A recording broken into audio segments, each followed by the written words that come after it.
Koruptor itu punya 3 kekuatan. Pertama, punya duit. Kedua, punya geng. Ketiga, punya senjata.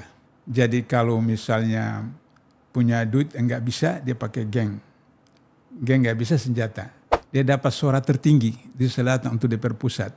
Itu 150.000 suara. Per satu suara? 150.000 suara dia dapat. Oke. Berapa biaya dia keluarkan? 150 M. Gaji ketua MK. 100 juta waktu itu. Sekarang mungkin sudah 150. Tapi waktu itu 100 juta. Tapi korupsi juga. Kenapa? Karena dia harus...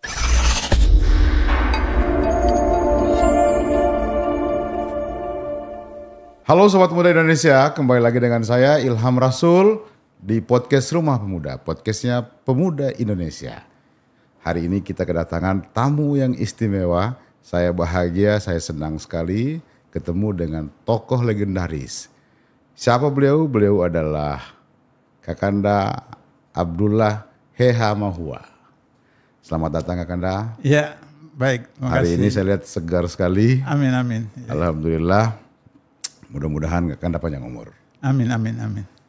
Hari ini Kakanda kita saya ingin mengajak Kakanda berdiskusi soal kasus yang hari ini marak terjadi, bahkan dewasa ini sangat mencuat dan sangat menyita perhatian publik, yaitu keterlibatan hakim dalam mafia peradilan. Ya.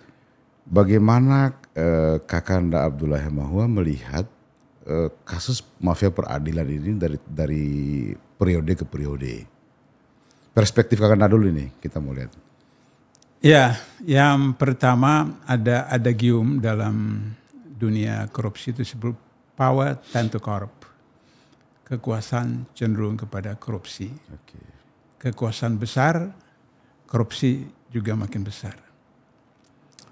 Zaman Orde Lama, korupsi itu di bawah meja. Zaman Orde Baru, korupsi di atas meja. Zaman Orde Reformasi, mejanya di bawah kabur sekali. Itu problem. Kenapa? Karena pada zaman Orde Baru itu dikenal dengan eksekutif heavy. Okay. Jadi eksekutif, jadi dari presiden sampai wali kota seperti itu. Sehingga di luar itu tidak ada yang korupsi. Okay. Tapi ketika reformasi dan kemudian otonomisasi daerah, maka kemudian bukan lagi eksekutif happy, tapi juga legislatif happy.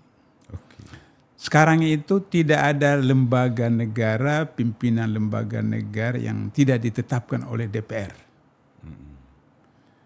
Mulai dari MA, kemudian MK, kemudian Judicial, KPK, Polri, TNI, Jaksa Agung, itu ditetapkan oleh DPR. Jadi legislatif happy. Kemudian karena dengan otonomis daerah juga merebak sampai ke tingkat paling bawah, bahkan sampai kepala desa.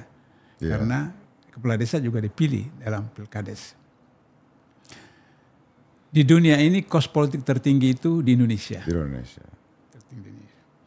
Sehingga misalnya ini yang baru pileg barusan ini 2004, karena Anda alumni dari Sulawesi Selatan dan Makassar, saya juga alumni dari sana. Jadi satu caleg dari Sulawesi Selatan, dia dapat suara tertinggi di selatan untuk DPR pusat. Itu 150.000 suara. Per satu suara? 150.000 suara dia dapat. Okay. Berapa biaya dia keluarkan? 150 M.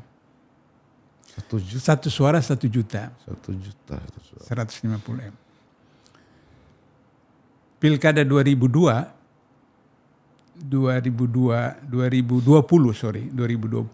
di Kalimantan Selatan yang kemarin sudah ditetapkan oleh KPK, kemudian yang Anda Mas Mafia Peradilan itu di pra peradilan dia menang. Dia waktu itu bersaing dengan Denny Indrayana. Denny Indrayana calon independen. Yeah.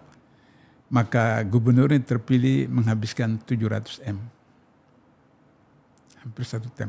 Karena dia bos batu bara di Kalimantan Selatan. Pertanyaannya adalah siapa yang biaya itu? Okay. Ya, berarti kan orang yang punya duit, konglomerat, oligarki dan seterusnya. Pemilu 2019 KPK melakukan survei. Survei itu menemukan bahwa hampir separuh dari anggota DPR waktu itu, 570 sekian itu hampir 50% adalah pengusaha. Karena 50% pengusaha orientasinya adalah pengusaha. Oke. Untung rugi gitu ya. Itu. Itulah sebabnya maka Undang-Undang COVID-19, Undang-Undang Minerba, Undang-Undang KPK, Undang-Undang Cipta Kerja, Undang-Undang IKN, Undang-Undang KHP, Undang-Undang Kesehatan. Itu adalah semua proyek daripada oligarki sehingga cepat seperti itu. Nah, karena ada kasus-kasus seperti itu, maka mau dan tidak mau harus berhubungan dengan hakim. Ya, karena MK dibentuk itu dengan tugas menyelesaikan sengketa antara lembaga, menyelesaikan undang-undang yang bertentangan dengan Undang-Undang 45, dan menyelesaikan kasus pidana pemilu, pilkada, pilpres. Maka disitulah kemudian. Ilham bayangkan waktu kami tangkap, saya masih di KPK waktu itu, tangkap ketua MK 10 tahun lalu itu, gajinya waktu 100 juta. Gaji ketua MK. 100 juta waktu itu, sekarang mungkin sudah 150, tapi waktu itu 100 juta. Tapi korupsi juga. Kenapa? Karena dia harus membiayai uang yang dikeluarkan untuk sampai menjadi ketua MK. Di mana dia itu dari anggota DPR. Nah, anggota DPR itu, anggota MK itu kan terdiri unsur presiden, unsur MA, dan unsur DPR. Dia dari unsur DPR. Sehingga dengan begitu harus dapatkan uang untuk bisa membayar biaya dia terpilih jadi anggota DPR dan seterusnya. Disitulah mulai terjadi mafia peradilan. Karena eksekutif legislatif ternyata harus berhubungan dengan pengadilan. Baik sengketa pilpres, sengketa pemilu, sengketa pilkada, sampai pilkades seperti itu. 2006 MA dimasuki KPK. Jadi saya baru sebulan di KPK, rapat pimpinan pertama saya ikut dengan 5 pimpinan, 2005 itu. Saya waktu itu mengusulkan kita tangkap beberapa jenderal polisi. Ditanya oleh salah seorang pimpinan KPK, kenapa Abdullah? Saya bilang KPK Hong Kong begitu. KPK Hong Kong itu pertama kali dibentuk itu, dia bubarkan polisi di Hong Kong. Karena itu sumber korupsi dan macam-macam. Baru mereka pilih yang masih baik-baik, direkrut lagi seperti itu. Jadi dinolkan dulu baru direkrut kembali. Baru direkrut lagi siapa yang masih bagus apa itu. Karena bagaimanapun negara modern harus ada polisi kan. Terus satu pimpinan yang lain mengatakan, Pak Abdullah, kalau Hong Kong itu polisinya dibubarkan seperti itu, KPK-nya begitu, karena jaksanya baik, hakimnya didatangkan dari Inggris. Jadi hakimnya diimpor dari Inggris. Maka kemudian KPK Hong Kong bisa seperti itu. Kalau kita problem, polisinya begitu, jaksanya begitu, hakimnya begitu. Akhirnya kita sepakati naikkan gaji minimal 100%. Mulai dari polisi. Kami konsultasi dengan Menteri Keuangan. Waktu itu Sri Mulyani, Menteri Keuangan. Karena itu kan zaman SBY kan. Zaman SBY. Kata Menteri Keuangan tidak cukup.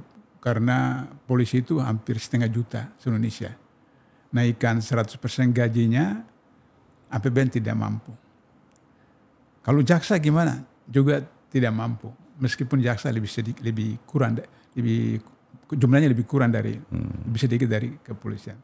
Akhirnya diputuskan MA. Karena MK, hakim dengan panitera seluruh Indonesia itu bisa tercover. Bisa tercover oleh APBN. Karena jumlahnya sedikit. Maka kemudian ditetaplah tunjangan kinerja bagi hakim. Sehingga gaji hakim seperti itu. Baru kemudian ada kasus yang melibatkan MA, KPK tangkap proses, maka kemudian KPK masuk ke MA. Memperbaiki birokrasinya. Itu temuan itu mengagetkan. Orang yang menangani SDM di MA itu orang yang tidak paham SDM. Orang yang menangani keuangan di MA itu tidak mengerti tentang soal akuntansi dan seterusnya. Cuma kacau. Sehingga kemudian direformasi dengan sistem IT apa segala macam. Hasilnya sampai sekarang yang masih ada itu adalah bahwa putusan MK itu tidak lebih dari 1 tahun. Dulu bertahun-tahun putusan MA. Setelah KPK memperkenalkan sistem IT apa segala macam, tidak hampir setahun lagi.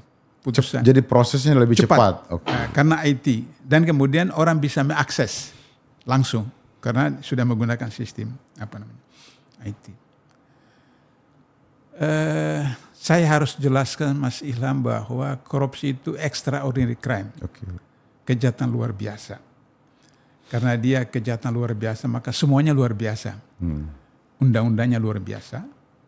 Hukumannya luar biasa. Misalnya hukumannya luar biasa itu kalau pidana di KUHP, hukumannya penjara. Kalau perdata hukumannya ganti rugi. Tapi kalau korupsi, dua-dua.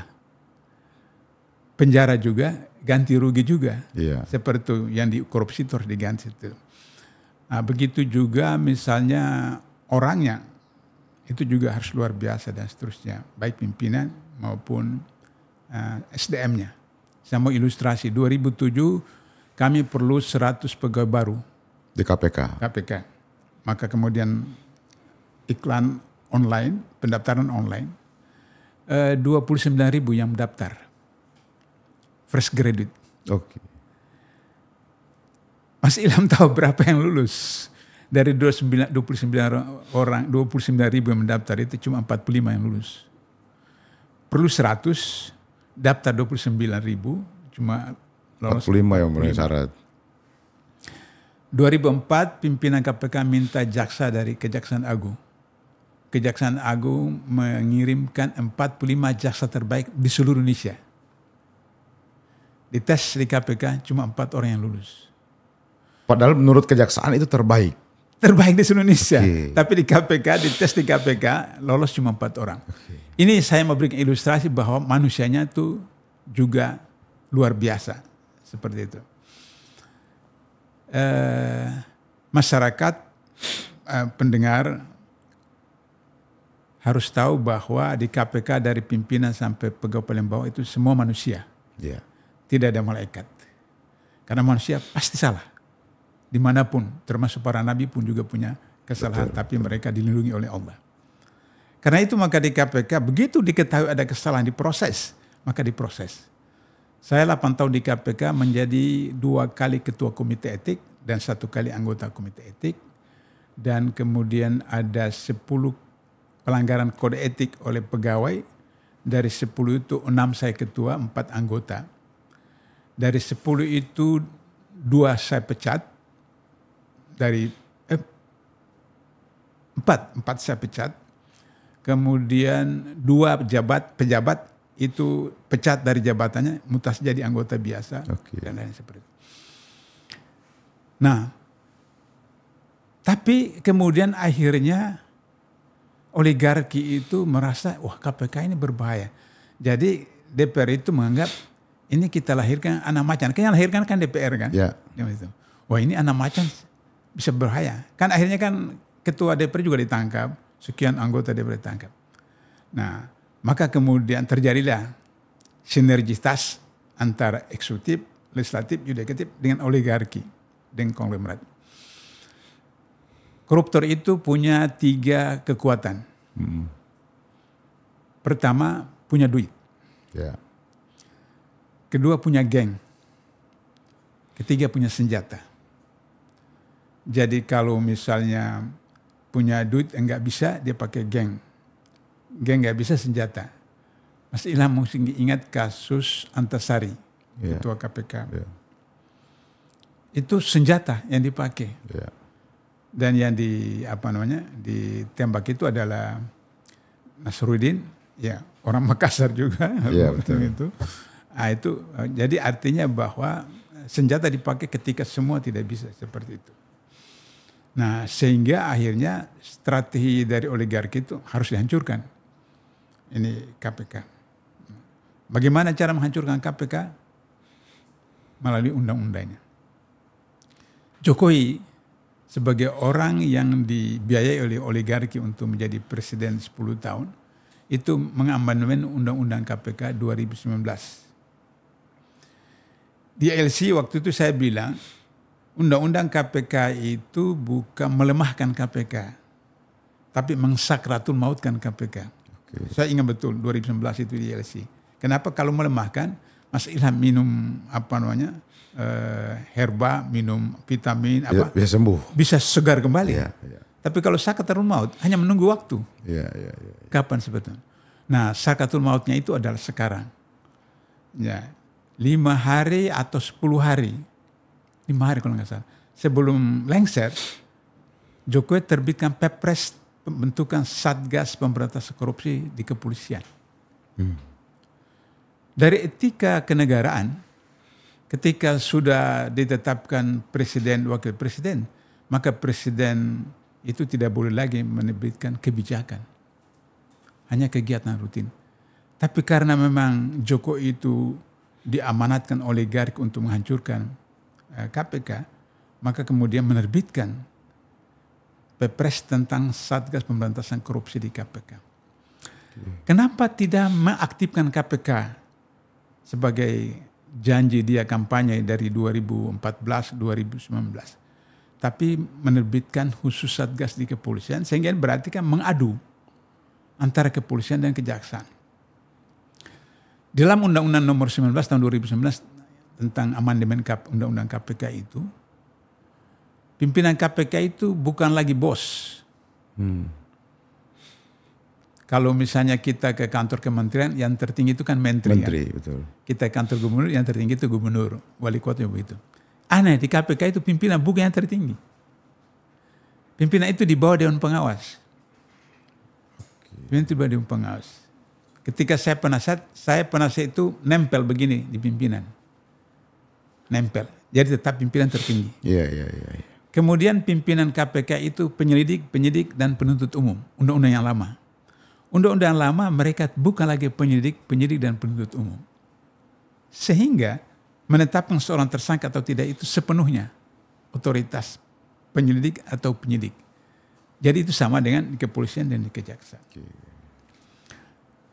Sudah itu kemudian di dalam Undang-Undang KPK itu tidak boleh terbitkan SP3. Kenapa? Karena korupsi itu kejahatan luar biasa, undang-undangnya luar biasa, sehingga SP3 itu tidak boleh. Kenapa? Karena SP3 itu di kepolisian kejaksaan diterbitkan, kemudian itu dimainkan, sehingga kemudian calon tersangka atau tersangka itu di ATM-kan, sampai sudah habis ATM baru kemudian ditutup dengan SP3 seperti itu. Karena itu ketika saya di KPK, saya beritahu sama teman-teman penyidik itu, Anda ketika menetapkan seorang jadi tersangka, Anda harus yakin 99% orang itu jatuh hukuman di pengadilan.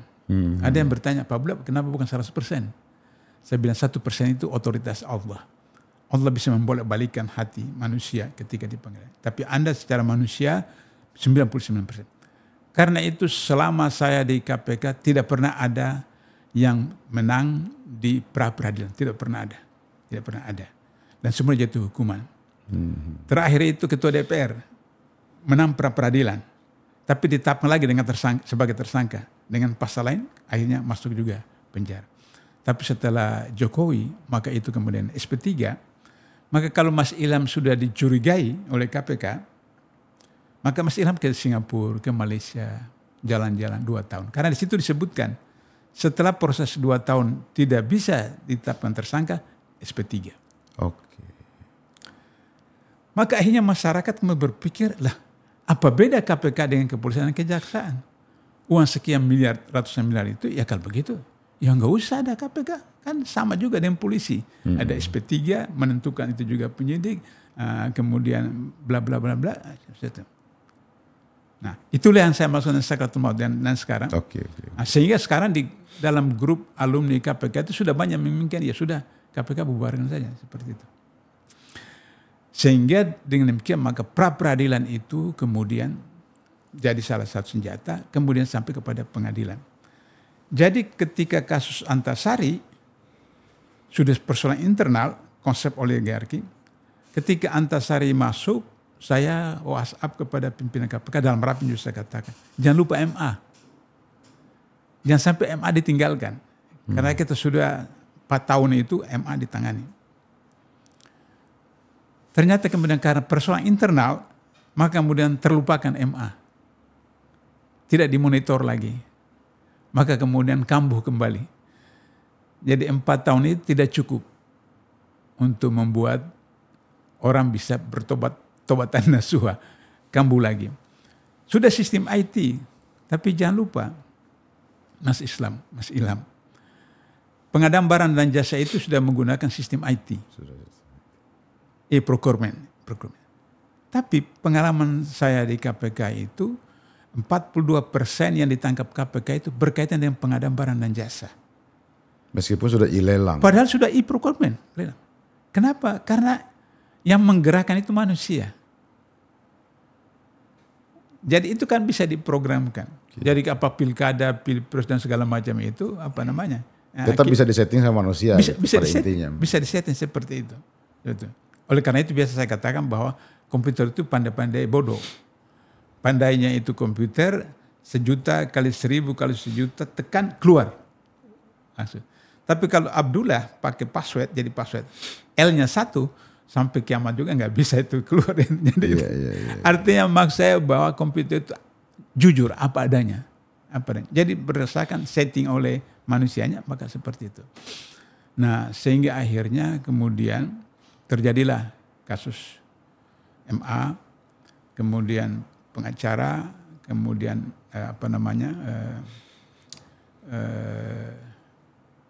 pembantu di MA itu yang mencatat-catat itu panitra seperti itu. Kan seperti cerita novel, ada orang yang simpan uang sekian ratus miliar tambah sekian puluh kilogram emas. Itu kan seperti novel kan seperti, tapi itu faktanya ada. Nah, sehingga dengan begitu maka persoalannya adalah bagaimana untuk kita mengatasi mafia peradilan, maka undang-undang parpol, undang-undang pemilu, undang-undang pilpres, undang-undang pilkada itu harus diubah. Bagaimana cara mengubahnya? Teman-teman beritahu bahwa dalam ADRT Gerindra itu kembali ke Undang-Undang 45. Dan saya salah satu yang selama pemerintahan Jokowi minta kembali ke Undang-Undang 45 yang asli. Kenapa? Karena 9 orang yang menyusun Pancasila Undang-Undang 45 itu 4 orang ulama. Haji Agus Salim, Kiai Juwaidi Hasyim, Abdul Qadir Muzakir dan Abi Kusno, 4 orang ulama.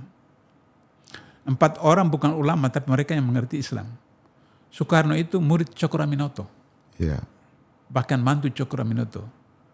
Kemudian juga mantu sekretaris istri beliau yang Ibu Fatmawati.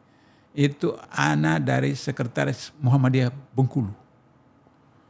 Jadi beliau mengerti. Kakanda mau bilang Undang-Undang 45 itulah yang menjadi yang sebenarnya disusun berdasarkan hati nurani. Ya, dan itu asli, itu bukan orang main-main. Seperti itu. Saya ada buku saya tentang mengenal tokoh-tokoh Masyumi. Saya wawancarai tokoh-tokoh Masyumi, Pak Natsir, Pak Rum, Bruno Harahap, Sapri Penegara. Di sebelah ini, waktu kantor Dewan Dawa masih kantor lama. Saya tanya, siapa yang mengusulkan sila keempat? Kerakyatan yang pi oleh hikmah kebijaksanaan dalam permusuhan perwakilan. Kata mereka, Haji Agus Salim. Saya tanya, kenapa Haji Agus Salim yang usulkan? Haji Agus Salim merujuk kepada kasus Umar Ibn Khattab. Umar Ibn Khattab itu khalifah yang dalam buku biografinya disebut Umar yang Agung, karena luar biasa. Ketika ditusuk oleh seorang pemuda Yahudi ketika beliau sedang memimpin sholat, dalam keadaan sekarat, kemudian para sahabat mengatakan, tunjuk anaknya, tunjuk anakmu Khalifah, Abdullah namanya, jadi Khalifah. Tapi Umar mengatakan tidak, cukup dari keluarga Khattab, saya yang jadi Khalifah. Tapi dia bentuk 6 orang formatur. 6 orang formatur, yang itulah mereka berdasarkan kaidah wa amrum syura bainahum, kalau kita istilah Indonesia musyawarah, maka ditetapkanlah Utsman bin Affan. Jadi sistem Orde Baru, pemilihan presiden, wakil presiden di MPR itu sudah benar. Keterwakilan. Iya. Perbedaannya dengan 6 orang formatur Utsman itu adalah 6 orang formatur Utsman ini yang disebutkan dalam hadis 10 orang yang calon masuk surga, 6 orang yang masuk. Okay. Sementara anggota MPR kita itu ada koruptor, ada yang tidak sholat, ada yang pencuri, macam-macam seperti itu. Iya, kalau Kakanda tadi bilang rata-rata yang memproduksi undang-undang hari ini adalah lembaga politik atau lembaga legislatif. Sementara faktanya mereka-mereka itu lahir dari para oligarki, ya repot juga. Nah karena itu maka kalau kembali ke Undang 45 asli, maka saya dorong Prabowo karena dalam ADRT Gerindra begitu. Maka kemudian pemilihan presiden wakil presiden di MPR, kalau masih ada money politik, maka itu KPK bisa tangkap. Lebih gampang mengidentifikasinya. Oke, baik. Berapa tahun lalu KPK nangkap 42 dari 45 anggota DPRD Kota Malang. 42, sekaligus satu bis dibawa dari Malang ke sini. 42. Artinya bisa. Sehingga dengan begitu, maka kalau misalnya ada praksi atau apa di MPR masih bisa. Okay. Kalau seperti sekarang kan bagaimana mungkin tangkap 100.000 orang, 1 juta, ada 150 juta yang memilih dalam pilkada atau pilpres. Udah gitu modusnya dengan bantuan berupa beras, Indomie. Jadi ketika ada mantan wakil menteri pertanian di Malaysia, ketika saya datang ke Malaysia kunjungi cucu dengan anak dengan mantu di sana. 2 anak saya masih tetap di Malaysia. 2 kembali ke sini. Dia minta mau ketemu HRS dengan Anies Baswedan. Saya bilang kalau mau datang waktu masa kampanye, jadi mudah. Dan beliau datang ke Indonesia waktu masa kampanye dengan dia punya staf. Saya pertemukan HRS, kemudian pertemukan Anies waktu ada kampanye di Jakarta Utara. Sudah itu kemudian waktu hari Minggu Tenang, dia telepon saya, Pak Abdullah, lebih dari separuh penduduk Indonesia itu tinggal di Pulau Jawa. Lebih dari 50%, 51% itu penduduk Indonesia tinggal di Pulau Jawa. Mereka itu rata-rata pendidikan rendah dan miskin. Jadi ketika Prabowo mengatakan makan siang gratis, selesai. Jadi apa namanya? Kalau orang mengatakan bahwa 58% itu fiktif, saya bilang tidak. Kalau 2019 memang fiktif, itu memang betul. Tapi kalau 2024 itu tidak fiktif. Saya sudah cek sama partai yang saya percaya. Kenapa? Karena waktu Minggu Tenang itu ada serangan subuh, ada serangan duha, ada serangan zuhur, ada serangan asar, ada serangan maghrib, ada serangan isya. Ya, selesai seperti itu. 50.000, 100.000 dan seterusnya seperti itu. Nah sekarang ini ada kesadaran itu, saya tidak tahu kesadaran atau memang politik, tidak boleh lagi bansos selama sebelum pilkada selesai, kan ada sekarang itu kebijakan. Nah mudah-mudahan itu betul-betul karena kesadaran, bukan karena apa gimmick atau apa segala macam seperti itu. Nah sehingga demikian, kalau kembali kepada MPR berarti undang-undang partai politik harus diubah. Undang-undang pilkada harus diubah dan seperti itu. Sehingga demikian, maka kemudian orang memilih orang karena orangnya, bukan karena uangnya atau partai. Saya 15 tahun di Malaysia, Mas Ilham. Setiap pemilu itu saya dengan istri datang lihat, nonton. Karena saya kan cuma permanen residen, penduduk tetap, tidak punya hak. Seperti itu. Masuk di hari libur resmi. Jadi tempat TPS-nya itu di sekolah. Jadi pemikiran kan sangat sederhana. Kalau di sekolah berarti ada berapa puluh ruangan kan? Berapa puluh ruangan.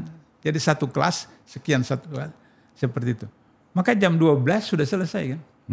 Sehingga di Malaysia itu jam 4 sore itu sudah selesai penghitungan suara. Malamnya itu sudah ditetapkan siapa pemenang dan besoknya itu Perdana Menteri sudah dilantik. Seperti itu. Tapi saya bilang sama istri saya, wah ini kalau di Indonesia, sistem cara pemilu di Malaysia, berapa ribu orang meninggal. Istri saya kenapa? Ini kan Minggu Tenang itu tidak dibongkar itu apa namanya? Spanduk-spanduk, tetap aja. Waktu masuk ke pintu gerbang sekolah, itu ada kemah masing-masing itu, masing kampanye itu, partai calon gitu. Dan kita dikasih kartu. Jangan lupa ya, tusuk nama saya, kasih. Coba itu kalau Indonesia, bisa bunuh-bunuhan kan? Iya.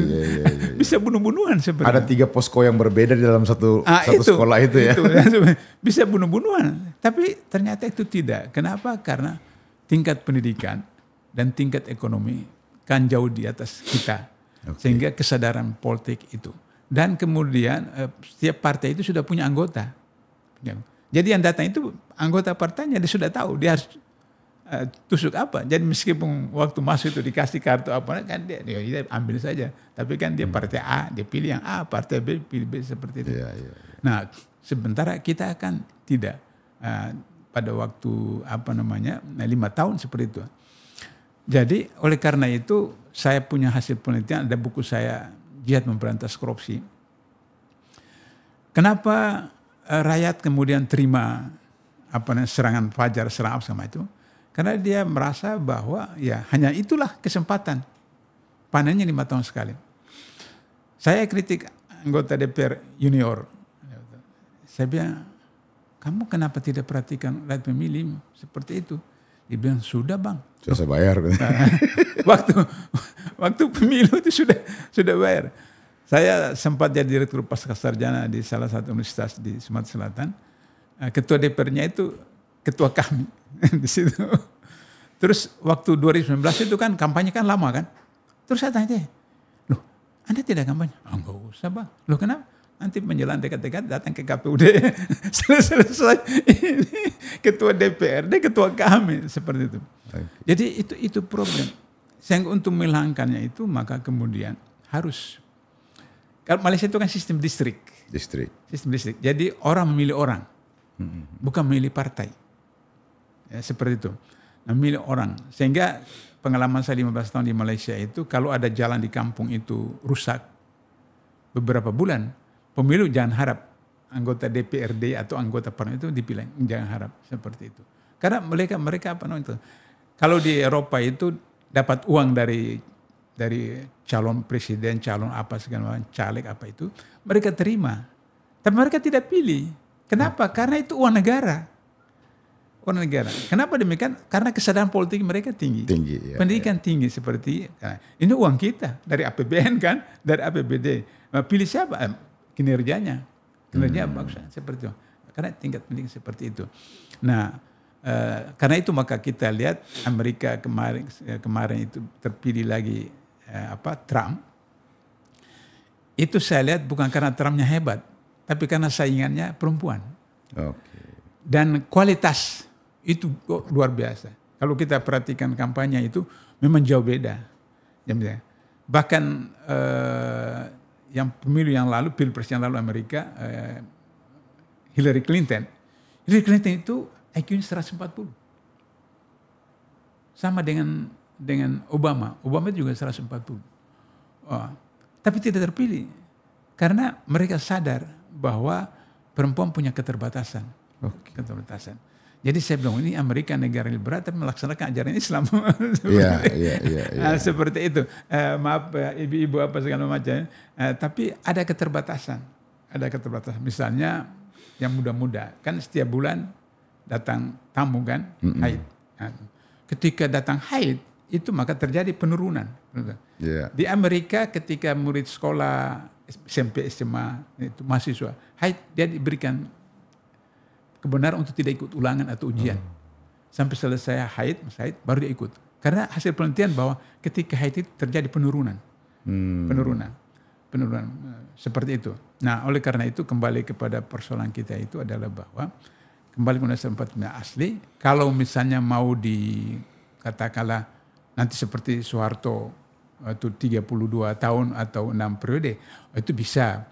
Sebenarnya kalau pendapat dari Ismail Suni ketika beliau masih hidup, orang Golkar, yang disebut dalam pasal 7 presiden memegang jabatan 5 tahun sudah tidak dapat dipilih kembali. Menurut beliau itu sebenarnya ada 2 periode. Tapi waktu zaman Orde Baru itu DPR itu disebut sebagai tukang stempel. Sehingga ya udah sampai 6 periode kan seperti itu. Nah, Jadi kalau mau dibuat 2 periode juga tidak apa-apa. Tapi kalau dalam pendengar yang non Muslim, dalam Islam itu tidak ada batas masa jabatan khalifah. Abu Bakar meninggal sampai selesai, Umar sampai meninggal, Utsman sampai meninggal, Ali sampai.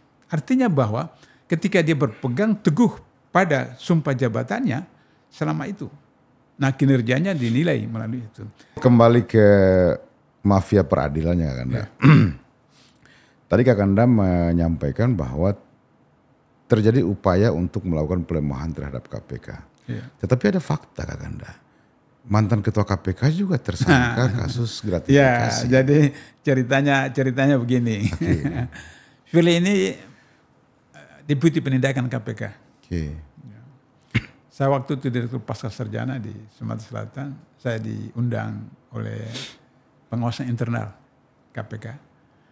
Diminta hadir sebagai ahli untuk diminta keterangan apakah yang dilakukan Firly itu melanggar kode etik atau tidak. Mas Ilham dan para pendengar, di KPK itu yang ditakuti oleh pegawai KPK bukan pimpinan KPK. Bukan ketua, bukan wakil ketua, bukan deputi, bukan direktur. Yang ditakuti itu adalah pengawas internal. Dengan pengawas. Pengawas yang ditakuti, pengawas internal KPK. Dia yang akan menentukan seorang bersalah atau tidak. Berdasarkan putusan pengawas internal, baru kemudian pimpinan bisa sourcing atau memecat. Ketika saya datang, sebelum diajukan pertanyaan oleh pengawas internal, ditayangkan 2 video kecil, 2 video singkat, sekitar setengah menit begitu. Saya bilang, wah ini bukan pelanggaran kode etik, ini pidana.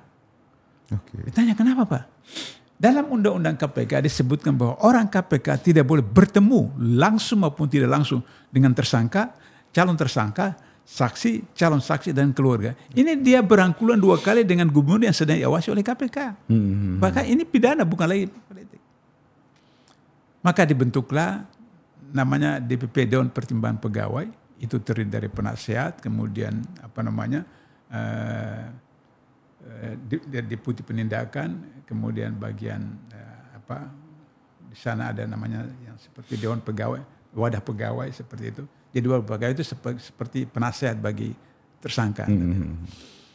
Maka putusannya ada dipecat. Dipecat. Tapi dalam SOP di KPK yang menentukan bersalah atau tidak itu Dewan Pegawai, tapi eksekutornya pimpinan. Jadi pimpinan harus terbitkan SK. Sebelum pimpinan terbitkan SK, harus ada persetujuan dari pengawas. Bukan, sudah diputuskan. Salah. Jadi SK-nya harus diterbitkan oleh pimpinan. Ditarik oleh Kapolri. Kan sama-sama orang Sumatera Selatan. Tito itu Kapolri. Firly Deputi Penindakan, sama-sama orang Sumatera Selatan. Ditarik ke sana, jadilah Kapolda Sumatera Selatan. Nah, ikut seleksi pimpinan KPK. Lolos di pansel. Sampai ke DPR, pimpinan KPK di bawah pimpinan Agus Raharjo waktu itu mengirim surat resmi ke Presiden dan ke DPR bahwa orang ini bermasalah. Firly ini. Tapi aklamasi Komisi 3 memilih Firly sebagai Ketua KPK. Saya ditanya wartawan waktu itu, Pak Bula, bagaimana bisa? Saya bilang, Firly itu mantan Deputi Penindakan. Jadi dia tahu kasus orang-orang itu. Kasus orang-orang itu. Jadi dari pansel dari orang unsur pemerintah kan pejabat-pejabat DPR juga begitu. Seperti itu. Sudah itu kemudian, kenapa Firly harus dipaksakan jadi Ketua KPK? Karena untuk mengamankan Tito dan Jokowi. Mas Ilham pernah dengar kasus buku merah? Pernah ya? Belum ada. Buku merah disebut buku merah karena buku warna merah. Warnanya merah, buku merah. Di situ ada catatan bahwa Tito mendapat transfer uang sekian dalam kasus impor sapi. Waktu dia Polda DKI, Polda Jaya. Polda Metro, Polda Metro. Gubernurnya Jokowi. Jokowi tidak terlibat, tapi ada iparnya yang terlibat di dalam membebaskan pajak dalam soal ini. Sehingga Firly itu punya tugas untuk mengamankan Tito dengan Jokowi. Itulah sebabnya maka kemudian Harun Masiku, tahu kasus Harun Masiku? PDIP yang diganti. Tidak ditangkap. Kenapa? Karena Harun Masiku itu orang tidak terkenal. Iya. Di PDP tidak ada jabatan apa segala macam. Bayangkan dengan Nazarudin, bendahara Partai Demokrat. partai yang berkuasa waktu itu, tapi kemudian bisa ditangkap KPK. Kenapa? Karena SBY memberi perintah kepada Polri, bantu KPK proses. Saya ingat betul cuma 4 bulan lebih. Kejar ke Kolombia, tangkap. Iya. Di Kolombia. Harun Masiku ini bukan orang penting di DPR, PDP, bukan tokoh juga segala macam. Kok nggak bisa tangkap? Karena kalau diproses oleh si Firly, maka sekjen PDP kena, ketua umum PDP kena, kemudian ini kena berembet. Maka kemudian sampai sudah 5 tahun ini, seperti itu. Nah, maka kemudian ketika Jokowi paksakan undang-undang baru itu, maka kemudian untuk menghilangkan orang yang melawan Firly, nah, itu dibuatlah tes wawasan kebangsaan, TWK. Saya ini pernah pansel pimpinan KPK, jadi saya tahu bagaimana psikotes itu. Saya mau berikan ilustrasi, 75 orang yang dipecat, artinya dinyatakan tidak lulus, gitu. Sama aja dipecat. Ya, penyidik yang lama yang ikut dinyatakan tidak lulus kan waktu itu. Ya. Itu yang dianggap sebagai mazhab Abdul Hamahwa di KPK. Itu orang-orang yang pokoknya, yang kalau di KPK itu kalau pergi bertugas mana-mana, di ranselnya ada botol air, bawa sendiri air minum seperti itu. Nah, sehingga mereka itulah yang kemudian selalu melawan Firly. Ketika Firly deputi penindakan, mereka selalu melawan. Firly jadi deputi penindakan itu ada 20 kasus OTT bocor. Seperti itu. Nah, sehingga kemudian menyingkirkan mereka ini dengan TWK. Saya mau berikan contoh Mas Islam, bagaimana itu rekayasa. Salah seorang direktur, itu menurut Menpan, dia bukan direktur terbaik di KPK, direktur terbaik di seluruh kementerian. Dan dia dosen wawasan kebangsaan di Lemhanas. Bagaimana bisa tidak lulus mereka? Dia dosen wawasan kebangsaan di Lemhanas. Nah, seperti itu. Dan itu contoh satu. Yang kedua, yang ketua wadah pegawai, Yudi siapa itu? Yang sering muncul di medsos itu. Itu mereka 6 bulan dilatih di Polda Jawa Tengah. Di tempat pelatihan. 6 bulan. 6 bulan dilatih oleh polisi Jawa Tengah. Bagaimana 6 bulan dilatih oleh polisi Jawa Tengah tidak punya wawasan kebangsaan seperti itu. Baru kemudian 3 bulan magang, baru kemudian resmi lantik sebagai pegawai. Setelah itu karena biayanya besar Polda itu, maka kita pindahkan ke BIN Bogor. Jadi pegawai baru itu katakan kalau kita waktu mahasiswa di Plonco. Yeah. Itu ada 6 bulan, ada 3 bulan, ada sebulan. Itu di BIN. Bagaimana orang yang dilatih oleh BIN itu tidak punya wawasan kebangsaan seperti itu. Jadi memang itu saja seperti itu. Nah, itulah sebabnya kasus Firly seperti demikian. Maka kemudian akhirnya Firly. Artinya Kak Abdullah mau bilang memang wajar kalau Firly memang mentalnya dari dulu begitu gitu ya Pak. Sehingga kasus SEL kan. Iya. Kasus SEL diperas. Nah, jadi di ATM kan. Karena kan ada undang-undang KPK baru itu kan kalau 2 tahun tidak baru kemudian di SP3 kan. Si Firly ini keluar negeri, saya lupa ke Jepang atau Korea. Maka teman-teman di KPK itu tetapkan SEL sebagai tersangka. Kan 4 orang kan pimpinan dan kemudian penyidik, jadi bisa. Bisa ya. Jadi ketika Firly kembali, kalang kabut ya. Karena dia tidak mau tetap. Kan Firly kamu jadikan ATM, si SEL. Ketika ditetapkan tersangka, SEL bongkar kan. SEL bongkar bahwa juga dia diperas oleh Firly macam-macam. Dianggap Firly nggak komit gitu. Seperti itu. Akhirnya terbongkar. Maka kemudian dipecat Firly kan. Seperti itu. Pecat Firly. Nah, si Karyoto yang Kapolda Jaya sekarang, itu kan mantan deputi penindakan ketika Firly ketua KPK. Dia dipaksa untuk mentersangkakan Anies Baswedan kasus Formula E. Mas Ilham, saya di KPK 8 tahun tidak pernah ada gelar perkara sampai 10 kali. Tidak pernah. Saya ingat itu Kalimantan Timur, Gubernur Kalimantan Timur, tapi tidak sampai 10 kali. Kasus Anies itu 19 kali gelar perkara. Di KPK? Di KPK, 19 kali untuk menetapkan yang tersangka. Tapi tidak bisa karena itu bilang nggak ada bukti, nggak cukup alat bukti menurut KUHAP. Karena dipaksa oleh si Firly kan. Hanya Firly pecat dia. Yang tidak bisa mentersangkakan. Nah, Kapolda ini mau menciptakan image baik terhadap masyarakat, maka mereka itu diangkat jadi Kapolda Jakarta kan. Nah, Kapolda Jakarta, kemudian Karoto tetapkan Firly jadi tersangka kan. Tersangka. Persoalannya sekarang saya ditanya, kok sampai sekarang Firly belum tangkap juga, seperti itu kan? Iya. Ceritanya itu karena Karyoto itu juga waktu jadi di Polda Jogja itu juga punya kasus. Oke, saling sandra lah kira-kira. Jadi ini negara saling menyandra. Jokowi menyandra ini menyandra ini, Menteri Jangan saling menyandra seperti itu. Jadi negara saling menyandra seperti itu. Kak Ganda, tidak terasa waktu kita sudah 45 menit ternyata. Sudah lewat ini, mestinya diingatkan tadi. Luar biasa memang saya banyak mendengar informasi A1 lah ini ya. Soal dinamika yang ada di KPK. Ada satu lagi terakhir pertanyaan saya Kak Ganda. Pak Prabowo ini terakhir membuktikan komitmennya bahwa dia ingin berantas korupsi. Hari ini Menkom Info Digi itu membuka sejumlah pejabat di Komdigi itu yang terlibat judi online.